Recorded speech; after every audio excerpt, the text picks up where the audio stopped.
Welcome to कुंडली ज्ञान। जय माँ काली, जय माँ तारा, आप सबका भला हो।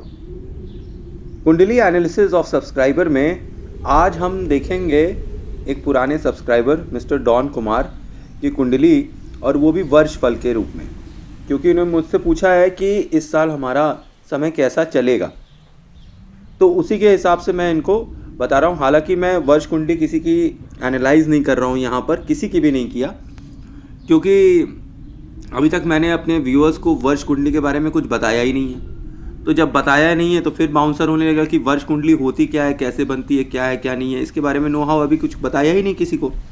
तो इसीलिए एनालिसिस में वर्ष कुंडली को मैं इंक्लूड ही नहीं करता हूँ। पर क्योंकि ये मेरे भाई समान हैं और बहुत ही क्लोज हैं, तो इन्होंने कहा मेरी वर्ष कुंडली बता दीजिए।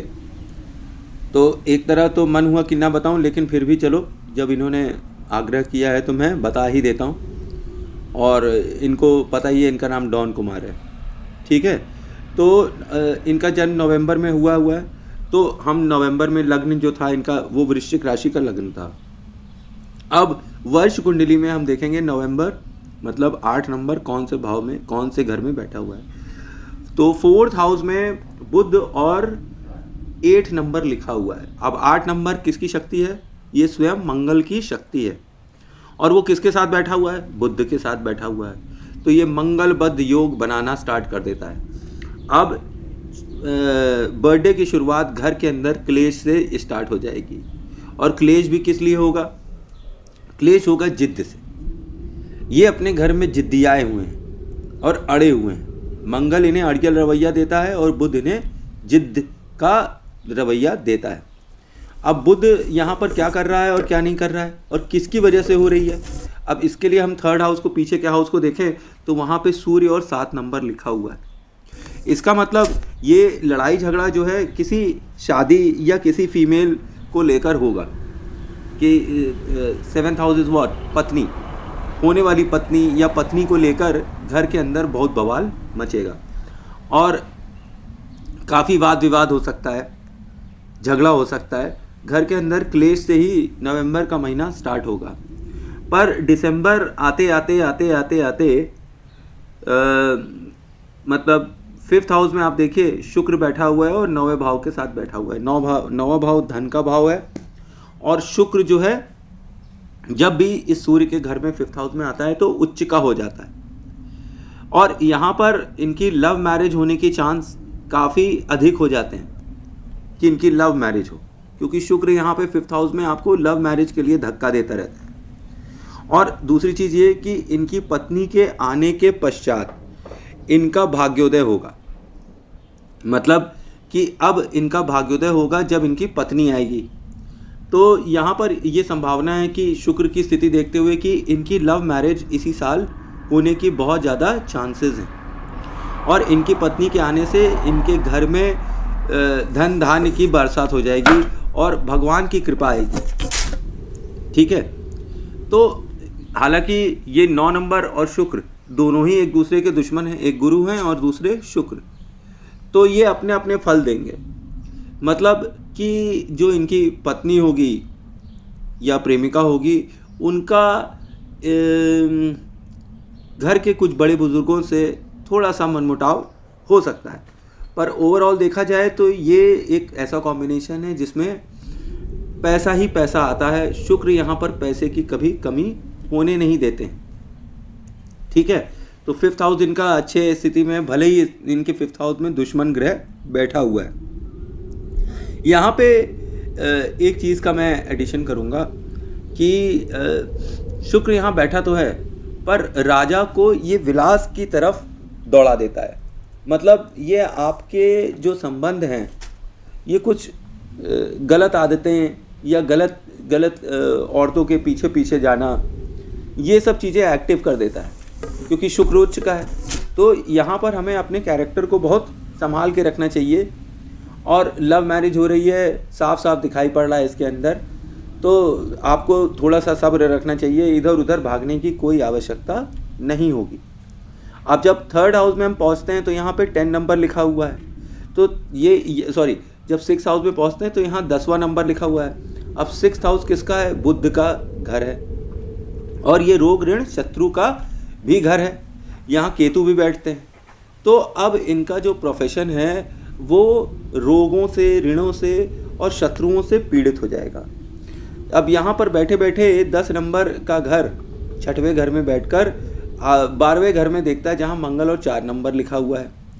तो बहुत कुछ पॉसिबिलिटी है कि जहाँ आपका वर्क प्लेस है वहाँ आपका झगड़ा हो जाए। ये काम आपका जनवरी फरवरी में हो सकता है कि जहाँ पर आपका काम हो रहा है वहाँ पर आपका झगड़ा हो जाए। अच्छा खासा काम चल रहा था, अब वहाँ पे आपका कंपटीशन हो जाए, लड़ाई झगड़ा हो जाए, मारपीट मतलब वाद विवाद हो जाए, ऐसी मारपीट जैसी स्थिति आ जाए।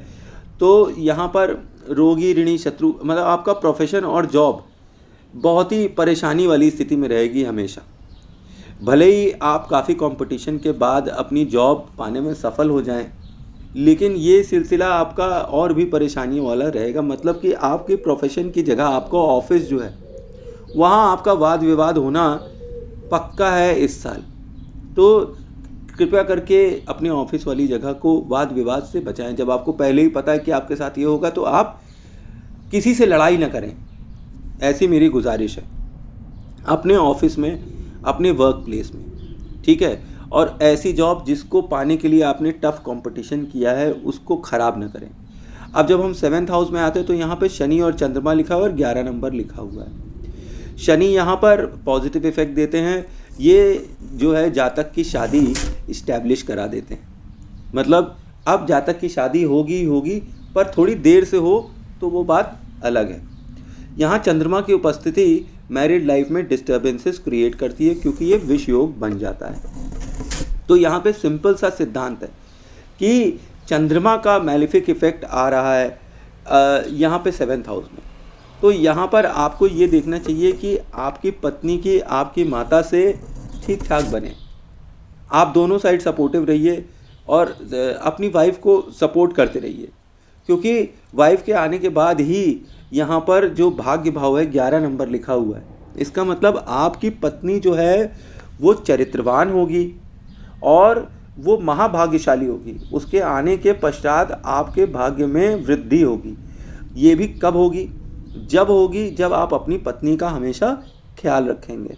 अगर आप अपनी पत्नी का सम्मान करेंगे, उनका ख्याल रखेंगे, तो आपको शादी के बाद 100% अच्छा पैसा कौड़ी और ख़ास तौर पे ज़मीन से रिलेटेड फ़ायदा हो सकता है, प्रॉपर्टी से रिलेटेड फ़ायदा हो सकता है। यहाँ मैं बताना भूल गया कि शुक्र क्योंकि 5th हाउस में बैठा हुआ है, विरोधी घर में बैठा हुआ है, तो जो ये लव मैरिज होगी ये इनकी अदर कास्ट की होगी पत्नी, ठीक है।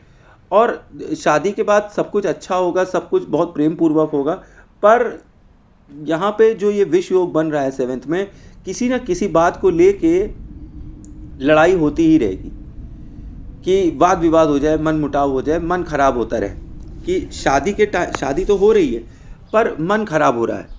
कुछ न कुछ अड़चन किसी स्त्री की वजह से पड़ सकती है।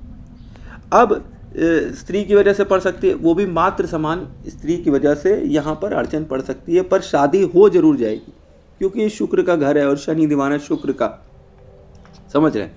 और ऊपर से भाग्य भी आ रहा है, तो भाग्य भी दे रहा है, शनि भी दे रहा है। यहाँ शादी होना लगभग पक्का है इस साल इनकी, क्योंकि यहाँ पर इनका 7th हाउस भले ही चंद्रमा उसमें कुछ नुकसान पहुँचाता है, पर अंत में दूध और दही मिलेंगे तो क्या हो जाएगा? दही ही बन जाएगा। और शुक्र दही, तो शुक्र का राज चलेगा यहाँ पर, क्योंकि ये शुक्र का अपना घर है। और शनि और शुक्र मिलकर यहाँ पर आपको लेटर स्टेजेस ऑफ लाइफ में एक जीवन साथी देंगे जिसके साथ आपका अच्छा निभाव हो सकता है। बस आपको इज्जत करते रहना है और इधर उधर नहीं देखना है, चरित्र को पक्का रखना है, ठीक है। और जब यहाँ पर फिर हम आगे आते हैं 8th हाउस में, यहाँ पर राहु लिखा हुआ है और 12th हाउस लिखा हुआ है और राहु की महादशा भी इनकी चल रही है अभी। तो कहने का ये अर्थ है कि ये किसी लिटिगेशन में, कोर्ट कचहरी में, वाद विवाद में फंस सकते हैं, जिसकी वजह से इनको काफ़ी बदनामी मिल सकती है और ये काफ़ी भ्रमित हो सकते हैं, वहम का शिकार हो सकते हैं। अपनी इच्छाओं की पूर्ति करने के लिए ये कोई भी इलीगल काम करने के लिए भी तैयार हो सकते हैं, यहाँ पे 8th हाउस में राहु विद 12th हाउस यही बताता है कि इनका पैसा हॉस्पिटल्स पे और शेयर बाज़ार, गैम्बलिंग, जुआ सट्टा, इजी तरीके से पैसा कमा लिया जाए, इन सब चीज़ों में इनका ध्यान जरूर जाएगा। और अगर जाएगा ध्यान तो इनको कोर्ट कचहरी का सामना ज़रूर करना पड़ेगा। अब यहाँ पर राहु बैठकर इनकी मैरिड लाइफ को भी इफ़ेक्ट कर सकता है। क्यों? क्योंकि जब आपके गुप्त काम हो रहे हैं, गुप्त लोगों से संबंध हैं और गलत लोगों से संबंध हैं, तो मैरिड लाइफ तो इफ़ेक्ट होएगी ही होएगी। यहाँ पे आदमी को गैम्बलिंग, शेयर बाज़ार, इन सब चीज़ों से दूर रहना चाहिए, क्योंकि शुरुआत में ये पैसा ज़रूर दे सकते हैं, पर बाद में ये पैसा जो आपको मिला है वो खर्च भी हो जाएगा, क्योंकि 12th हाउस यहाँ बैठा हुआ व्यय का भाव है।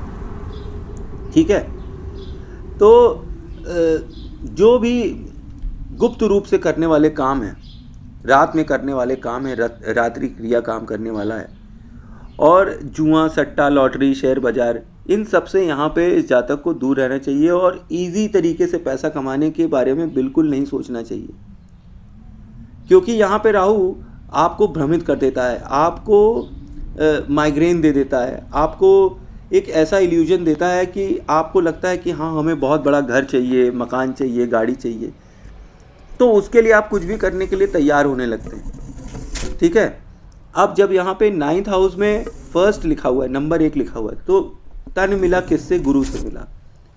तो यहाँ पर जो 1 नंबर है ये मेष राशि है, और मेष राशि का स्वामी कौन है? मंगल। तो यहाँ मंगल की एनर्जी आती है। अब ये आदमी सुपर धार्मिक होगा, मतलब अब आप यहाँ पे धर्म कर्म के कार्यों में बहुत ज़्यादा इन्वॉल्व हो जाएंगे।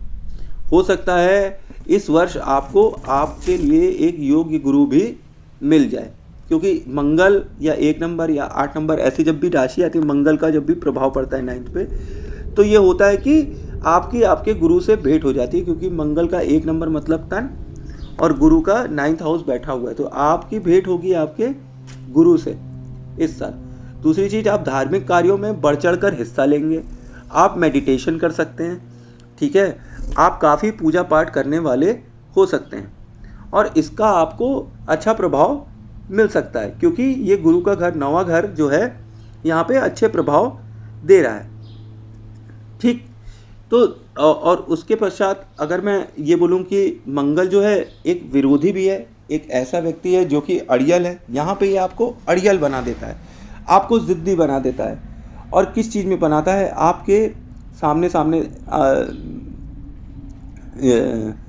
आपके लव अफेयर्स में, या कुछ एक ऐसी चीज़ों में जिसमें आप क्या कहते हैं, बगावत कर देते हैं। तो ये मंगल आपको यहाँ पे बगावत करवाता है बूढ़े बुजुर्गों से, जो कि फाइनली आपकी बात मान भी लेते हैं। अब यहाँ पर हम आगे चलते हैं 10th हाउस में। 10th हाउस में जहाँ गुरु रखा है, गुरु महानीच होता है यहाँ पे 10वें घर में, और कोई पैसा नहीं देता है। यहाँ पर 2 नंबर के साथ लिखा हुआ है गुरु, तो शुक्र की राशि के साथ बैठा हुआ है गुरु। तो यहाँ पर आपको गुरु एक ऐसा खराब प्रभाव देता है जिससे आपके फैमिली मेम्बर्स भी आपके प्रोफेशन और जॉब की वजह से अपसेट रहते हैं, और आप भी अपनी जॉब की वजह से अपसेट रहते हो। जॉब आपके लिए एक ऐसा दलदल बन जाता है जहां आप कुछ भी हाथ पैर मारना चाहो लेकिन आप कुछ कर नहीं पाते हो। आप सारे काम सही कर रहे होते हो पर सारे काम उल्टे हो रहे होते हैं। यहाँ पर गुरु आपको धार्मिक ही बना पाता है, पर यहाँ गुरु बैठा हुआ अकेला आपको एक एक पैसे के लिए मोहताज कर सकता है।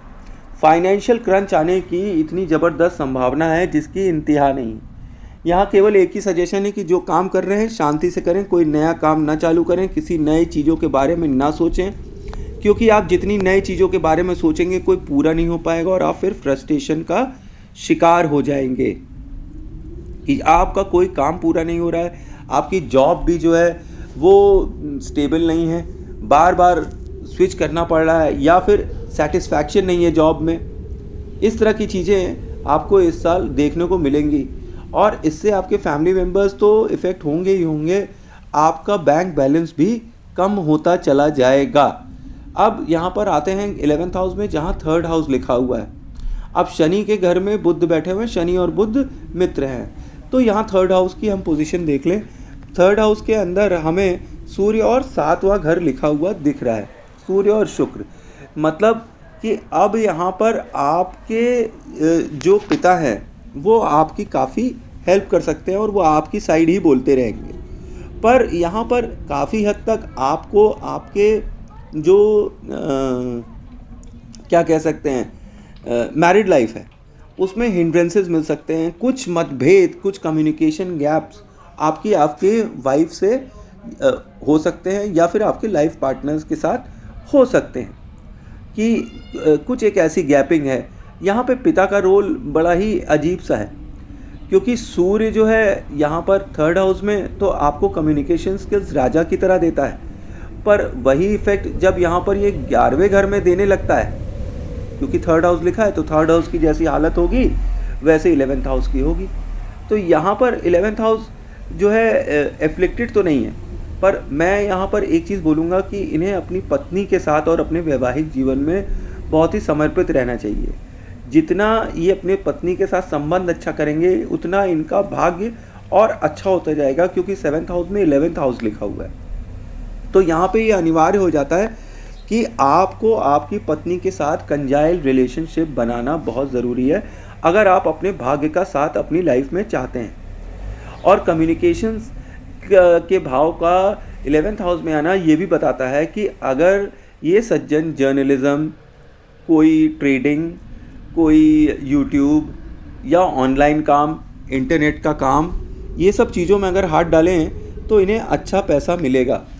और जहाँ तक शॉर्ट जर्नीज़ का सवाल है, इन्हें शॉर्ट जर्नीज़ से अच्छा पैसा मिलने की संभावना है और लाभ की संभावना है। इनके छोटे भाई बहन और जो भी इनको भैया कहते हैं, ये जो भाई, ये भाई के तुल्य हैं उनके, वो इनके फेवर में हमेशा बात करेंगे, इस साल हमेशा सपोर्टिव रहेंगे। और ख़ास तौर पे इनके पिता इनके अच्छे तरीके से सपोर्ट करेंगे हर चीज़ में। अच्छा, अब हम यहाँ पर आते हैं 12th हाउस में। 12th हाउस में हम मंगल को देखते हैं और चौथा घर देखते हैं। जब मंगल को हम यहाँ देखते हैं और चौथा घर देखते हैं तो सबसे पहली बात कि यहाँ पर एक पॉजिटिव चीज़ ये है कि मंगल यहाँ पर बैठकर सारे ग्रहों को, जिसमें ख़ास तौर पे राहु होता है, उसे ढूंढ कर चुप करा देते हैं। अब हम यहाँ देखेंगे कि राहु कहाँ है। राहु यहाँ 8th हाउस में है। तो 8th हाउस का राहु यहाँ पे जो बुरा इफेक्ट दे रहा है, मंगल उसे शांत कर सकता है। इसका मतलब हनुमान चालीसा का जाप करें और साउथ के कमरे में एक रेड कलर का बल्ब 24 आवर्स जलाइए। तो जो आपको बदनामी मिलने वाली थी, जो कोर्ट केस मिलने वाला था, जो गलत लोगों के साथ संबंध होने वाले थे, जो डॉक्टर्स के साथ संबंध बनने वाले थे, उनका निवारण हो जाएगा। यहाँ पर आप मंगल और बुध की पोजीशन देख लीजिए एक बार, कहाँ रखा हुआ है बुध। मंगल और बुध की दोनों की ही आप क्या कहते हैं शांति करवा लीजिए। कैसे शांति होगी? एक मिट्टी का क्या कहते हैं कटोरा लेंगे या हांडी लेंगे, उसके अंदर शहद भर देंगे, उसके बाद उसे जो है ऊपर से उसी तरह की मिट्टी की दियाली लगाकर सील कर देंगे मट्टी से, ठीक है। और अब इस जो पूरा मर्तबान है, सेटअप है, इसको शमशान घाट में ले जाकर वहाँ पर दबा देंगे वीराने में और फिर चले आएंगे। ऐसा करने से मंगल की तो शांति होगी, साथ में बुध की भी शांति हो सकती है, ठीक है। और यहाँ जातक जब 12वें भाव में मंगल बैठा हुआ है तो मंगल यहाँ पे जो परेशान हो रहा है, इसको चंद्रमा की शक्ति देनी चाहिए। अगर चंद्रमा यहाँ पर देखिए, चंद्रमा की स्थिति क्या है, चंद्रमा चंद्रमा चंद्रमा चंद्रमा चंद्रमा कहाँ हो भाई तुम चंद्रमा? अच्छा, चंद्रमा की स्थिति भी ठीक नहीं है। तो इस जातक को ये कहा जाता है कि एक चांदी की चेन में स्क्वायर सिल्वर का पीस टाँक कर गले में पहने। अगर ये ऐसा करेंगे तो एक तरफ मंगल और दूसरी तरफ चंद्रमा की भी स्थिति काफ़ी हद तक सही होगी। ये इनके हॉस्पिटल्स के बिल और जो इनकी मैरिड लाइफ में प्रॉब्लम आ रही है उसमें भी ये हेल्प करेंगे। अच्छा, अब लगन लॉर्ड में हम पहुँचते हैं कि यहाँ पर जो वर्ष कुंडली है, इसमें लगन लॉर्ड में 5th हाउस बैठा हुआ है। 5th house is of children and love affair. तो इसका मतलब कि इस जातक का लव मैरिज तो पक्का ही पक्का है, इसमें कोई भी इफ बट नहीं होगा। कि लगन में 5 नंबर बैठा हुआ है, जातक का 100% लव अफेयर है और उसकी जहाँ तक शादी भी हो जाएगी, क्योंकि शादी के घर में शनि उच्च के बैठे हुए हैं, शनि अच्छा प्रभाव देंगे। ठीक है, थोड़ा सा मन मुटाव, मन के अंदर खराबी ज़रूर हो सकती है, पर शादी तो लव मैरिज ही होनी चाहिए यहाँ पर। अच्छा, इसके बाद हम आते हैं सेकंड हाउस पे। तो जब सेकंड हाउस पे आते हैं तो यहाँ पर केतु बैठे हैं और सिक्स्थ हाउस बैठे हुए हैं। अब फैमिली मेम्बर्स को इनके इस साल जो है काफ़ी दौड़ भाग करनी होगी, हो सकता है कोर्ट कचहरी करनी पड़े और काफ़ी दुश्मनों का सामना करना पड़े। पर और ये भी है कि फैमिली मेम्बर्स में कोई ना कोई जो है घर का बूढ़ा बुजुर्ग बीमार ज़रूर होगा। ठीक है, कि वो बीमार ज़रूर होगा। और ये केतु जो है यहाँ पर बैठे हुए, केतु का घर कौन सा है? सिक्स्थ हाउस है केतु का घर। यहाँ पर हम देखते हैं 10, तो इनको 110% जॉब में भी प्रॉब्लम आएगी इस साल। इन्हें अपनी जॉब बहुत ही शांति से और बिना लड़ाई झगड़ा करे इस साल निकाल देना चाहिए। शादी के लिए ये साल तो अच्छा है इनका, पर इनकी जॉब्स और पैसों के लिए एक तरफ तो जॉब में ये दौड़ रहे हैं, पर पैसों के मामले में इनकी जो पत्नी है वो बहुत ही भाग्यशाली है इनके लिए, और वो पैसे और भाग्य दोनों ही लेकर शादी के बाद आएगी। यहाँ पर फैमिली मेम्बर से डिटैचमेंट भी हो सकता है। अब फैमिली मेम्बर से डिटैचमेंट हो सकता है और सिक्स्थ हाउस लिखा हुआ है, तो सिक्स्थ हाउस में हम 10th हाउस देखते हैं, तो ये भी हो सकता है कि अपनी जॉब करने के लिए ये कहीं बाहर जाने हों, और जिसकी वजह से ये अपनी फैमिली मेम्बर्स से इस वर्ष दूर रह सकते हैं।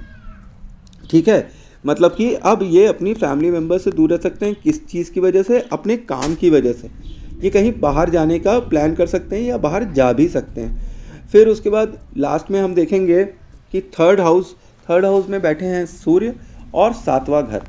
अब थर्ड हाउस है कम्युनिकेशन का हाउस। कम्युनिकेशन इनका सूर्य की तरह होगा, एक राजा की तरह इनका कम्युनिकेशन होगा, और राजा की तरह कम्युनिकेशन होगा। और इनके जो मैरिड लाइफ में संबंध है उसका भी संबंध इनका राजा की तरह होगा।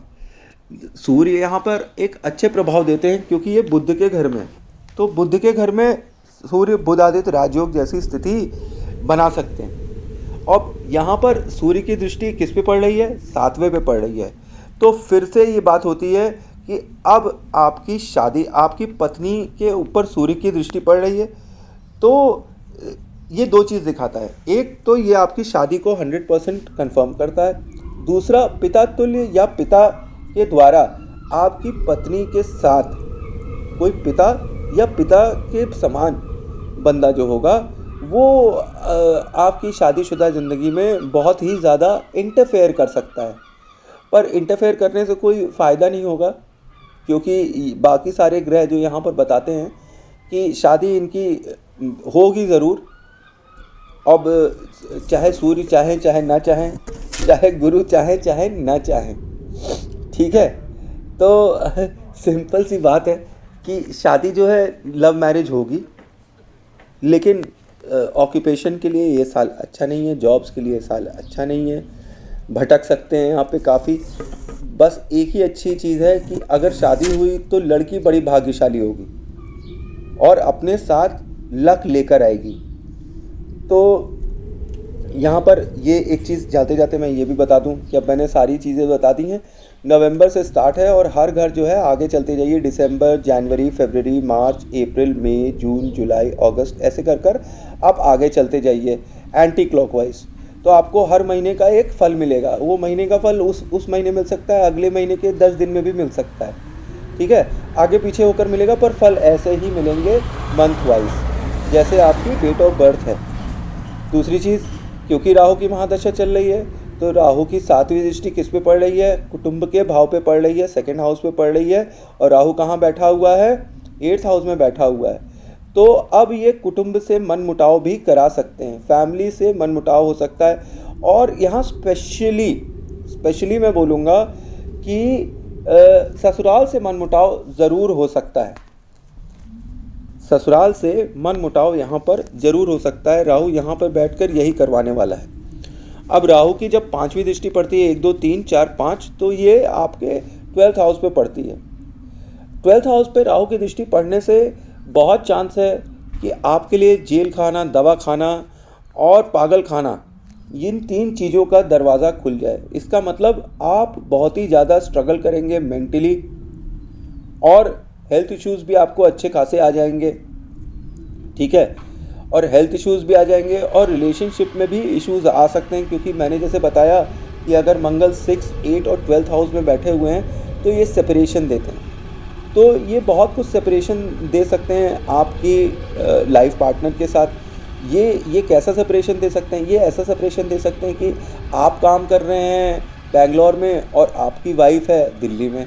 इस तरीके का कुछ कॉम्बिनेशन हो सकता है कि आपसे आपके मैरिड लाइफ वाले पार्टनर को ये दूर कर दे। अब कोई ज़रूरी नहीं कि सेपरेशन हो, पर सेपरेशन के भी बहुत चांसेस हैं, वाद विवाद के भी बहुत चांसेस हैं। अब राहु यहाँ बैठकर जब 7th दृष्टि डालता है तो मैंने बता ही दिया आपको, और 5th जो है 12th पे डाल रहा है, और राहु की एक जो 9वीं दृष्टि होती है 7, 8, 9 वो इनके 4th हाउस पे भी पड़ रही है।